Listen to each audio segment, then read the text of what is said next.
नमस्कार।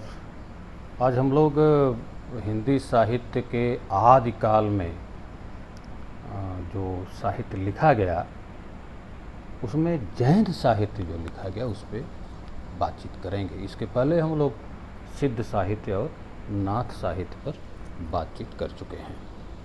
जिस प्रकार हिंदी के पूर्वी क्षेत्र में बौद्ध धर्म के वज्रयानी तत्व का प्रचार प्रसार करने के लिए हिंदी कविता के माध्यम से सिद्धों ने रचनाएं की, साहित्य सृजन किया, ठीक उसी तरह से पश्चिमी क्षेत्र में जैन मत का प्रचार प्रसार करने के लिए जो जैन कवि थे उन जैन कवियों ने हिंदी को माध्यम बनाया। जैन साहित्य आचार, फाग और चरित आदि विभिन्न शैलियों में हमें प्राप्त होता है। जैन साहित्य में जैन धर्म के सिद्धांतों का प्रतिपादन किया गया है। आचार शैली के जो काव्य हमें मिलते हैं, अर्थात जिन रचनाओं के अंत में आचार शब्द लगा हुआ है, उसमें उपदेशात्मकता की प्रधानता है। और फाग और चरित आदि शैली की जो रचनाएं हमें मिलती हैं, उन रचनाओं में जो विभिन्न शैलियाँ साहित्य की होती हैं, सामान्य प्रवृत्तियाँ होती हैं, वो हमें दिखाई पड़ती हैं। जैन साहित्य में जैन कवियों ने अपने धर्म से संबंधित रचनाएं की। अपने धर्म से संबंधित जो उनके तीर्थंकर थे, जो उनके महापुरुष थे,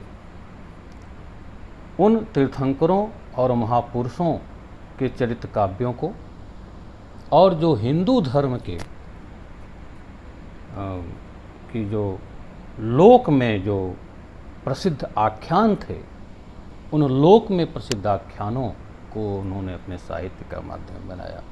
जैसे रामायण और महाभारत की जो कहानियाँ जो जन जन में लोकप्रिय थीं, उन कहानियों पर उन्होंने साहित्य का सृजन किया। लेकिन ध्यान देने वाली बात यह है कि उन्होंने उन लोक आख्यानों को जो हिंदू धर्म के थे, जो राम पर या कृष्ण पर, रामायण पर, महाभारत के पात्रों पर, उनसे संबंधित जो कहानियाँ उन्होंने लिखीं, उसको उन्होंने जैन धर्म के रंग में उसे प्रस्तुत किया, क्योंकि उन्हें जैन धर्म का प्रचार प्रसार करना था।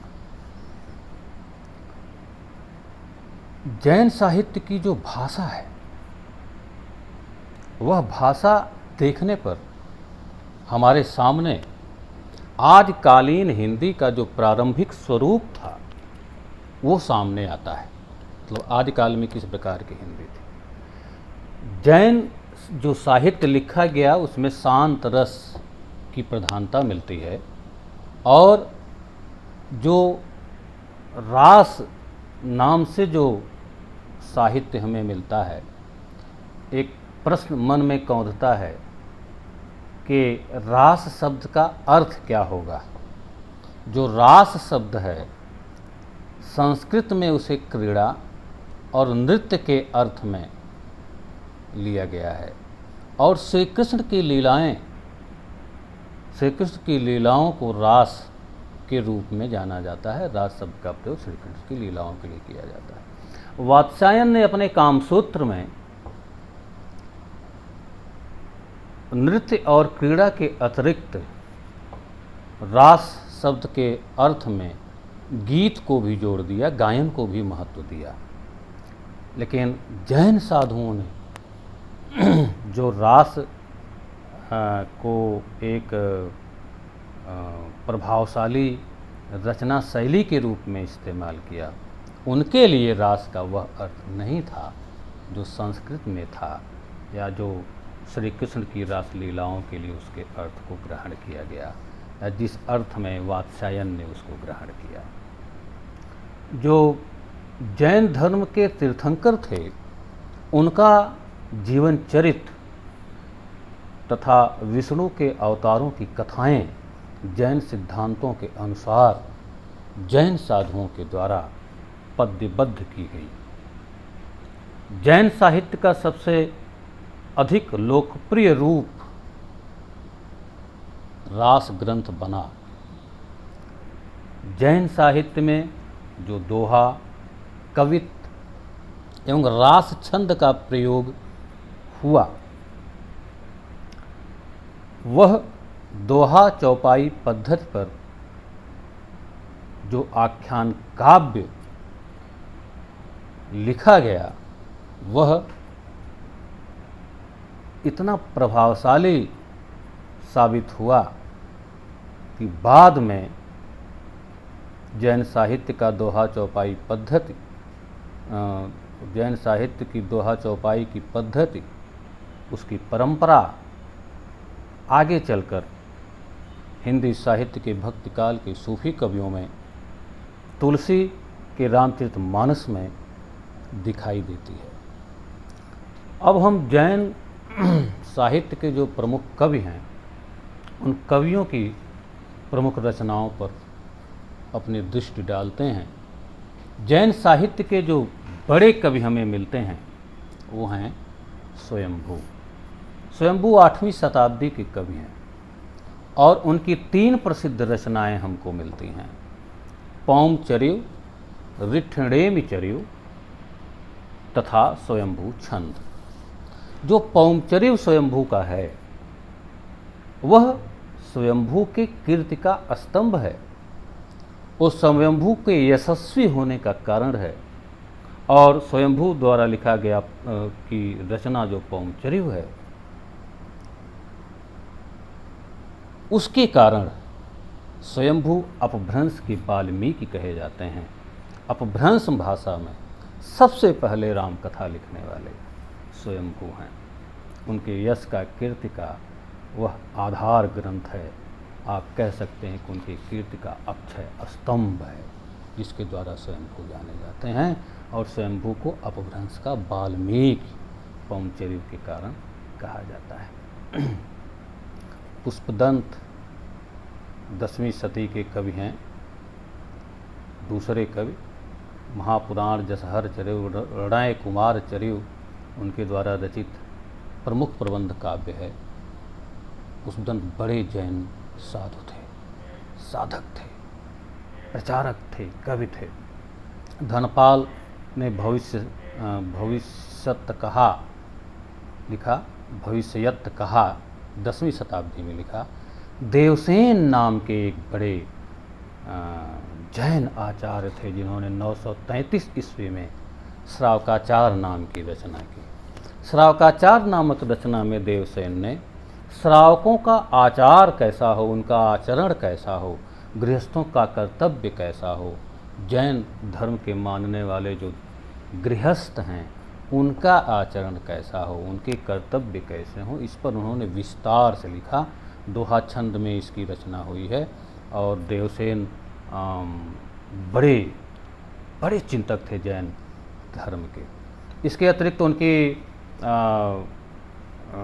रचनाएं दब्ब सहावपयास मिलती है। और हिंदी में इनकी अन्य रचनाएं हैं लघुनय चक्र तथा दर्शन सार।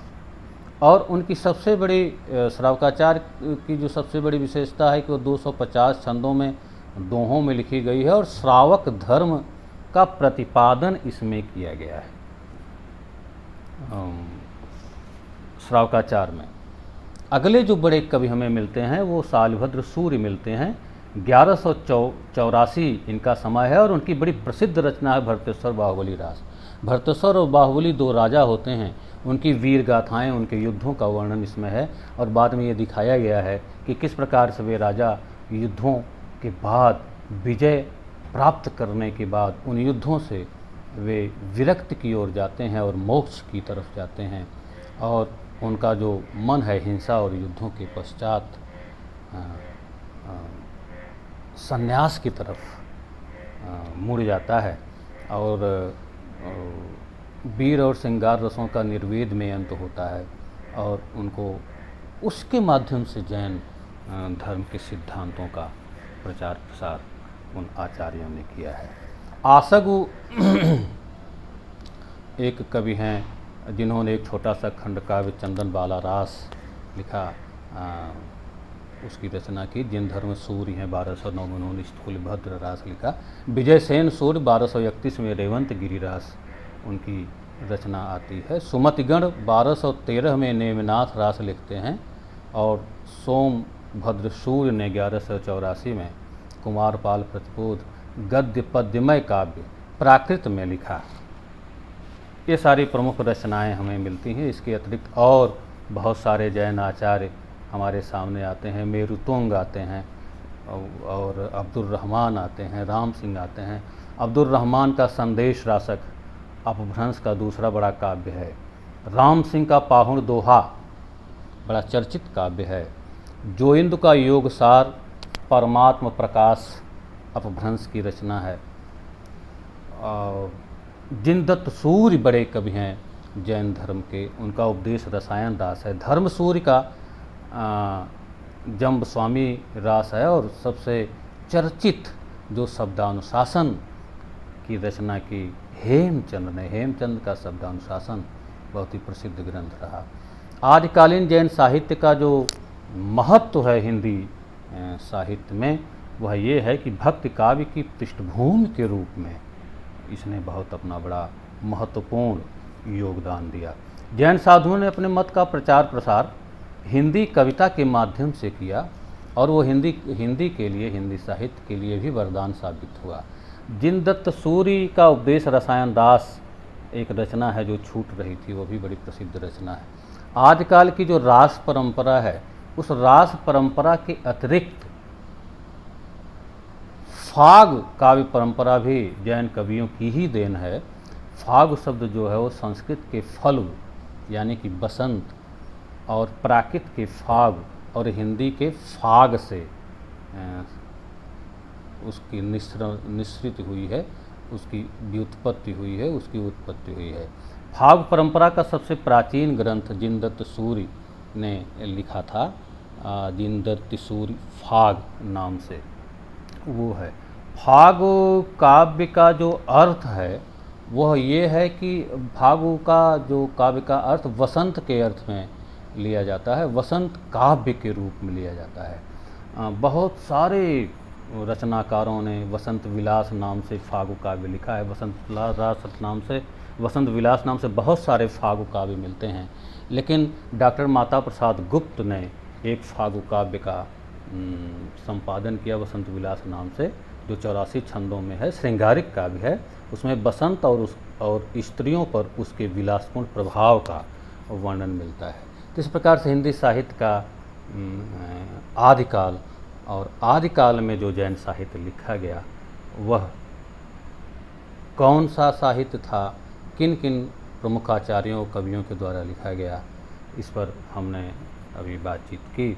और उसका आदिकाल में लिखे गए जैन साहित्य का भक्तिकाल पर क्या प्रभाव पड़ा, इसको हमने देखा। उम्मीद है आपका ज्ञानवर्धन हुआ होगा। बहुत बहुत धन्यवाद।